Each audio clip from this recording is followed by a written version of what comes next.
My name is Tina King. I'm the Executive Director for the New River Valley Agency on Aging and Senior Services.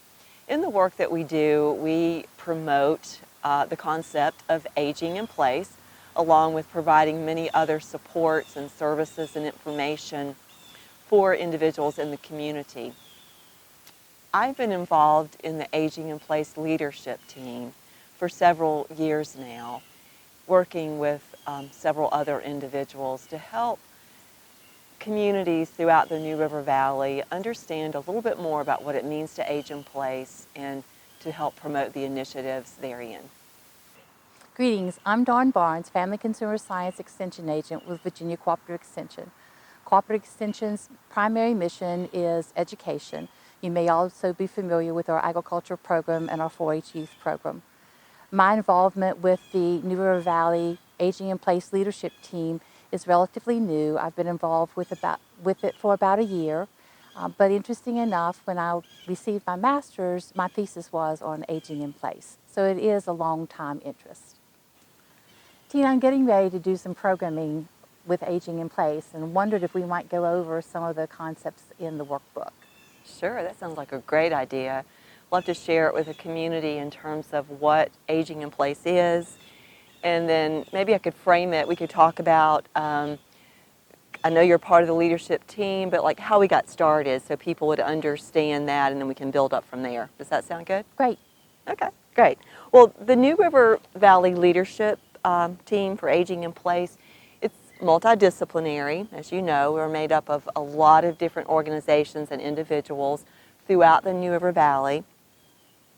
And we formed out of the work initially with the New River Valley Livability study. That was many, many years ago. But within that study, not surprisingly, we found that the New River Valley and definitely Floyd County has a staggering rise of individuals aged 65 and over. And with that came the realization that we not only want to look at the New River Valley, Floyd County, and all the other counties, Giles, Montgomery, Pulaski, and the city of Radford, as wonderful places for individuals to grow up, but we really wanted also to focus on the New River Valley as being a great place for people to grow older. You know, as I mentioned, our team is comprised of a lot of different representatives from organizations across the New River Valley and just individuals that are interested in promoting the goal of aging in place. So we also welcome the involvement of anyone in their community that might want to champion the cause and promote the initiatives to help aging in place at both the individual and the community level. Of course, aging in place is that term that we give to the desire or the goal to continue to live in the place where we live currently or the community we live currently.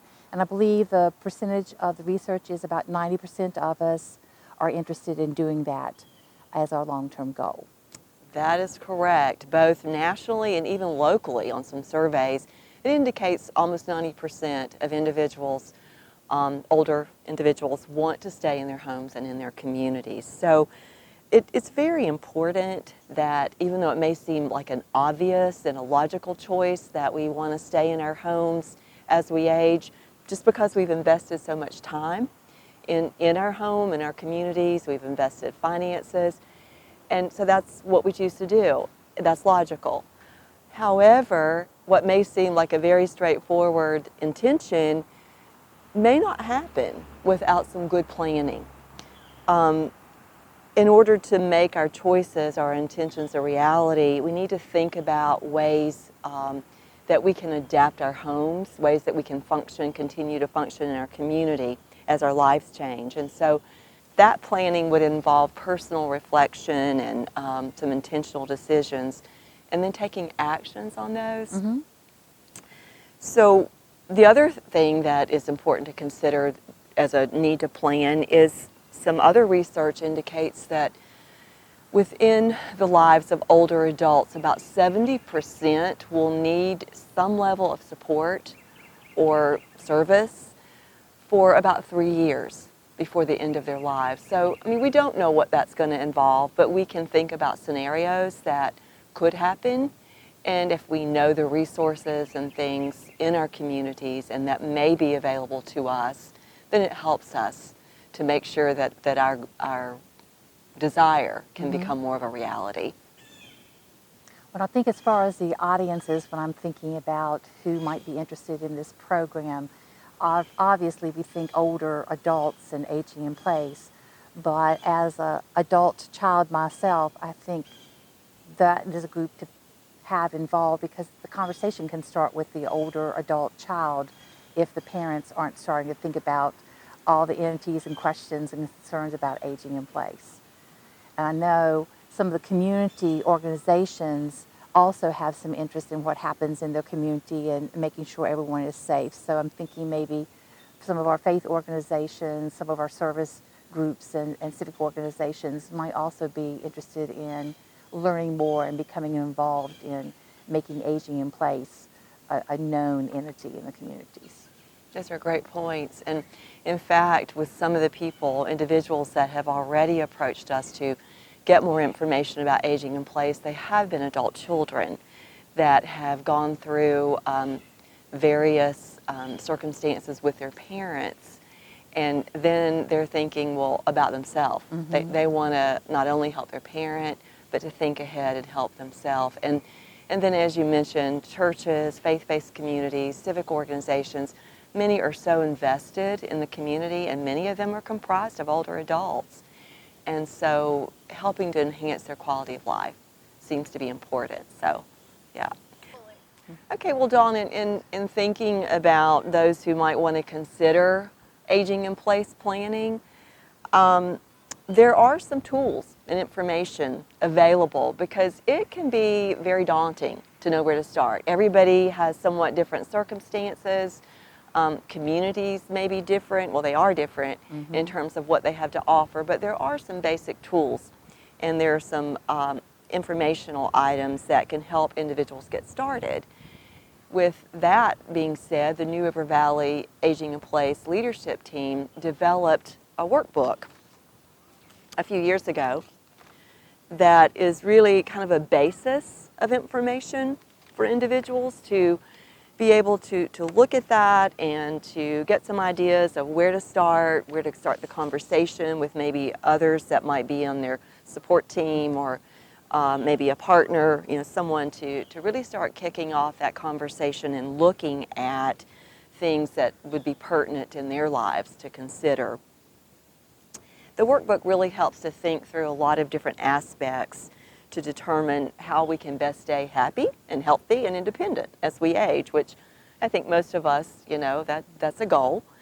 And in addition to the workbook, there are other materials that are available online for individuals that want to look into that for their planning.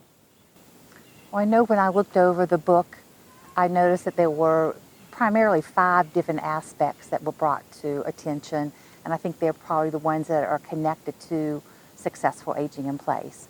And those were housing, health and wellness, personal finance, personal growth and social interaction along with that, and of course, transportation. And I can see that they are addressed very nicely in the workbook individually, but also knowing that they don't stand alone. An example with housing, we know our house, we are ready to stay in that particular house, but if our health should change, then we know that there may be something that needs to change with the home also. And if the change has to occur, it costs money, and then that's going to be influenced by or impact our personal finance. What do we have for our retirement income, or possibly, hopefully, in savings that we can address whatever those issues are. So I see that they are individual, but they also are interrelated in the long run. Right, correct. And for the purposes of the workbook, we have separated out the 5 aspects or 5 topics that you mentioned: the housing, the personal finance, the health and wellness, transportation, and social connection and growth, just to examine them separately. But then as you get into it, you see how they do become more interrelated.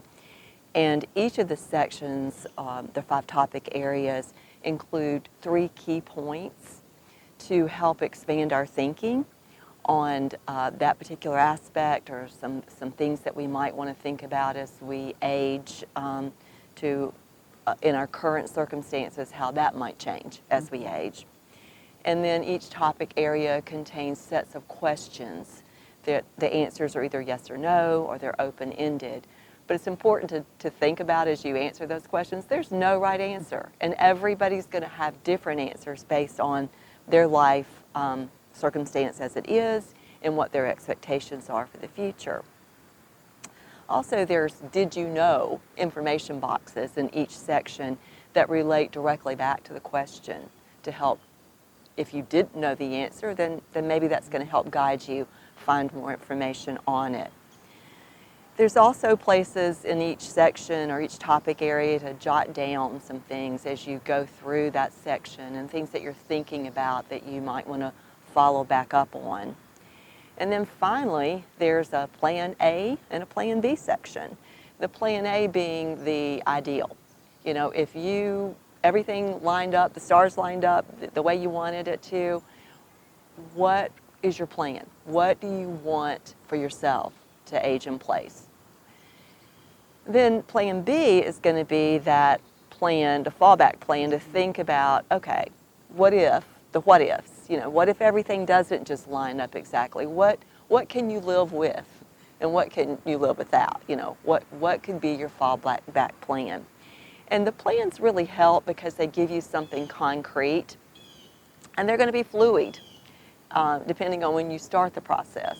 But looking back at your plans give you something concrete to work with. Also, as I mentioned before, it gives some really good starting points for conversation with other people, maybe your family, your friends, other folks that might be involved and really invested in helping you live your best life. I was looking through them, and I really do like the pieces, because oftentimes we might think we know the questions, but we don't, or maybe are not aware of all the questions that we should consider and ask. So for instance, with housing, we have a one-level house. That's great, but can you get into the house with going up steps? And if we don't think about that, this has some wonderful things to kind of nudge us to consider some of the things we might not consider. And I think it's always great to have a Plan A and a Plan B. It's better to prepare ahead of time than trying to do something when stress is coming along also, because at that point we often don't make good decisions. So it has a really great format to help us think through those processes in both of those 5 aspects or 5 topics.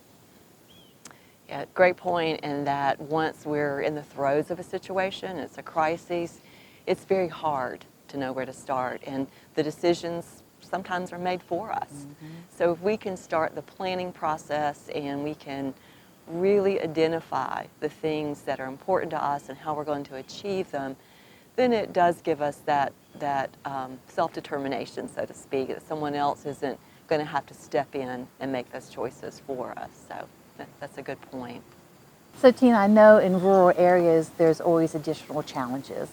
Obviously, transportation is one of them, which means that those that are aging in place may not be as close to the services or as close to some of the resources that they might need to be or prefer to be. And of course, housing, statistically in the rural areas, and Floyd isn't any different, a large percentage of our housing is 30 years of age or older, which means it may need some reforming or repairing or rehabbing or something done to it, so that the folks that are aging in place can still be safe and have the heating and cooling and water and all the access that they need to have as they age in place. I am assuming that this doesn't mean that aging in place is not an option for rural people, that still older adults may age in place in a rural area. Yes, I think the challenge is a bit greater based on, as you were mentioning, some of the factors. But it's not impossible. I think learning ahead of the need for what formal services and resources exist, looking into your informal network as well. One of the beauties about most rural areas is there is an informal network their neighbors, their friends, often family is still close by. So certainly not discounting, how those individuals or people can factor into your plan. Certainly want to talk with them about that. But additionally, there are some public and private services that do extend in some rural areas, certainly not as plentiful as where there's denser population, but just being aware of what is there and knowing what you might be facing in the event that there aren't those things there. How are you going to deal with it? Good to know. Definitely good to know. So we'd like to help individuals know how to get the information that we've been talking about today. In order for people to get the information, we do have, for those who have internet service and utilize their computers or their smartphones or notepads, a way to access our webpage, which is www.nrvaoa.org/aging-in-place. Okay? Another way for individuals that may not have the internet, but who may have a computer and would choose to still view the information, both the workbook and I think I failed to mention that we have some great accompanying videos that go with each of the topic areas and some resource listings. But we also have all that information on some USB flash drives. So individuals can contact me at the New River Valley Agency on Aging by calling 540-980-7720 and requesting to receive the USB flash drive. Additionally, which is what has been most traditional in individuals wanting to access the information, is just calling us for a copy of the workbook as a place to get started. And while all the information online is free, the notebook, or the workbook rather, is inexpensive, but it does cover the cost of the printing and the mailing, and it's $10. But we'll go ahead and mail that out on an honor basis for folks that would contact us either by phone or they can email the agency if they choose at nrvaoa@nrvaoa.org. And we'll be glad to work with them to get the information in their hands and help them to, if they would like, to have some more input from someone on the leadership team of how to maybe effectively use it. And additionally, even though things are a bit different during the COVID-19 pandemic, there may be some folks who are interested in doing some future workshops together. You mentioned the organizations, the faith-based communities, the civic groups.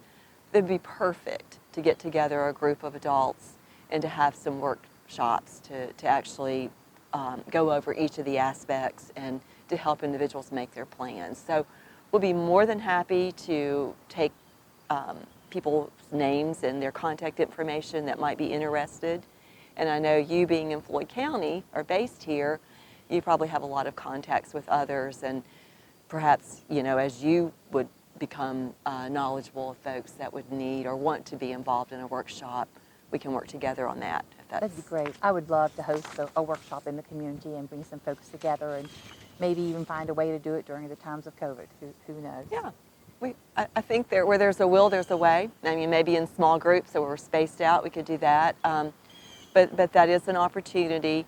But in the meantime, as we think about going into the winter months and people having maybe even more time on their hands at home and considering some things, it may be a great time just to look into what the workbook has to offer and how as individuals we can think about our homes and our health and wellness and transportation, all those different 5 aspects that we mentioned, and how we can better plan to age in place and stay in our homes and our communities where we want to be.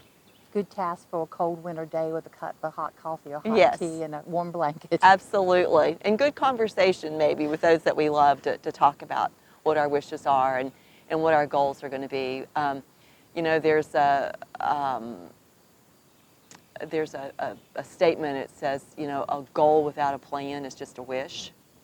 So we can take that time to actually make it a concrete plan. Most definitely.